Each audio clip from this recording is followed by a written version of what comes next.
Hello friends, well I'm walking to work right now and I saw a worm on the ground and I stopped to take a look at it. I like to see worms, and I found out it wasn't a worm at all.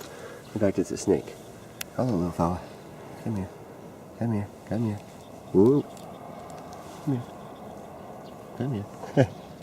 Look at this little guy. Isn't that a beautiful little snake? I don't know what it is. And I know there are poisonous snakes here in Japan, but I don't think this is one of them. The poisonous snake here in Japan is a viper, and has its various viper characteristics. This does not have viper characteristics. The conical head. Whoa, sorry. Beautiful little tiny snake. Yeah. I love snakes. I once got bitten by a python in the face. Huge python. Here, let's go ahead and let this fella go here in the tea field, and then I'll tell you guys about the python that bit me in the face. There you go. Bye-bye. Bye-bye. Off you go into the thing. Okay. Okay, so when I was in junior college, Chavey Community College in Alta Loma, California, I was studying under Professor David Bixler and Professor Jim Delorier, two of the great mentors of my life.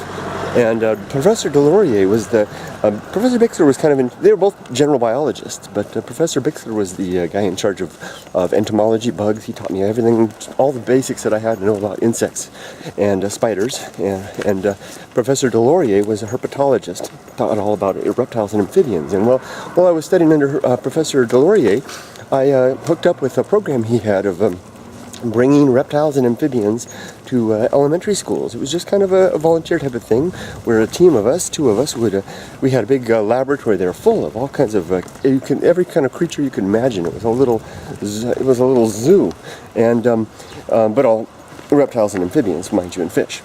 And we would load up a van full of cages full of various and sundry creatures, and take them off to the schools and teach these children about how reptiles, amphibians, and all kinds of things work.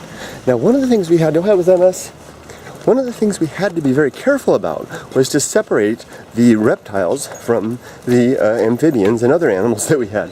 Because, for example, the snakes would want to eat the frogs, and we had to be careful not to pass smell. So we had an order in which we did things. So we would set up in the classroom. I usually went with this one woman. I wish I could remember what her name was.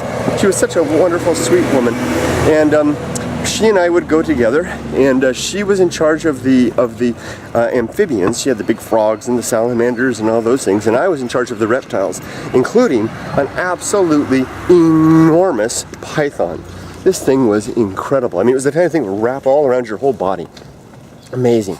So we had an order in which we did things. We always did it so that the children would line up and they would come by and they could visit the reptiles first, including me. I had the python wrapped all around my body, and I would always be careful to keep the python's head back and away, and so that it couldn't strike. And it never struck anybody.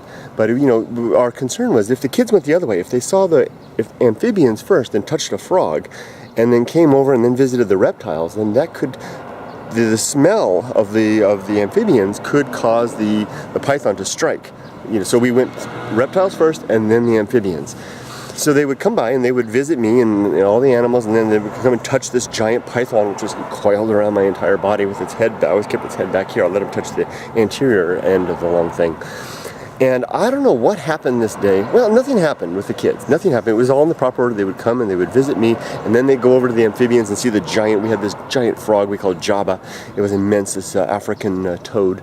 And I was standing there, and we had done this time after time, and I'm standing there, and I've got this big snake wrapped around me, and after a while I got rather used to it being around me, and it never struck anyone. And anyway, I kind of was a little careless, and I let its head get up here. The kids were down here, so the kids were safe. Its head was up here, this massive thing, and it turned around, and I could see it out of my periphery there. My attention with the kids, and suddenly it just, bam, struck right on my face. And it was huge. I mean, no kidding. Its mouth opening must have been like this. And it nailed right here and here, across the bridge of my nose, and down here right below my lip. And pythons have lots and lots of little tiny teeth. And it held on. It didn't stay for very long. It just bam, powered in, dug those things in and let go. And the kids went nuts. Ah! And it didn't help. I had this big snake around me. I couldn't respond quickly, and I just began to bleed profusely. Just blood started just gushing down my face from these, dozens of tooth marks, little tooth puncture wounds here and all through there, just coursing down my face, dripping onto my shirt. And I've got this big snake, and I'm stumbling. Whoa! And its head is up here, and I'm doing this kind of stuff. And my friend she comes running over and relieve me of the snake. And now that's a good thing, to actually have a chance to say in a course of a story that you've been relieved of a snake. Yes, indeed. So she relieved me of the snake. We put the snake back in its cage, went on with everything else, and I wrapped it up and took care of things and just kind of, kept a little towel there, and we went on with our thing. No kids were harmed in the course of this. The snake wasn't hurt. I had a great battle scar to take back and a lesson of caution. Ever since then, I've always been careful around snakes. One more snake story. I used to go out with, my dad had a friend who was a rattlesnake hunter in the Mojave Desert, and he would hunt rattlesnakes in order to get their venom, to take the venom out and to make anti-venom, because rattlesnakes were a big problem in the desert out there.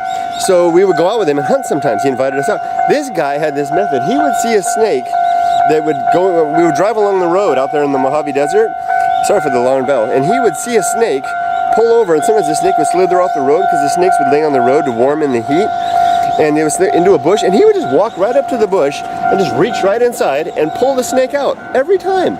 He had done it for so long that he just knew exactly how to handle those things. He had been bitten quite a few times, but still that didn't deter him from that bold manner of snake handling. Oh, I like that bold manner of snake handling and relieved of your snake. There goes a big snake of a train. So there you go. So I like handling snakes, and I don't mind being bit from time to time. I wouldn't want to be bitten by a deadly one, but hey, there you go. Okay, take care, everybody. Have a great day. I'm trying to zero in. It's not the iPhone. Bye bye. Watch out handling your own snake, okay? Especially you fellas.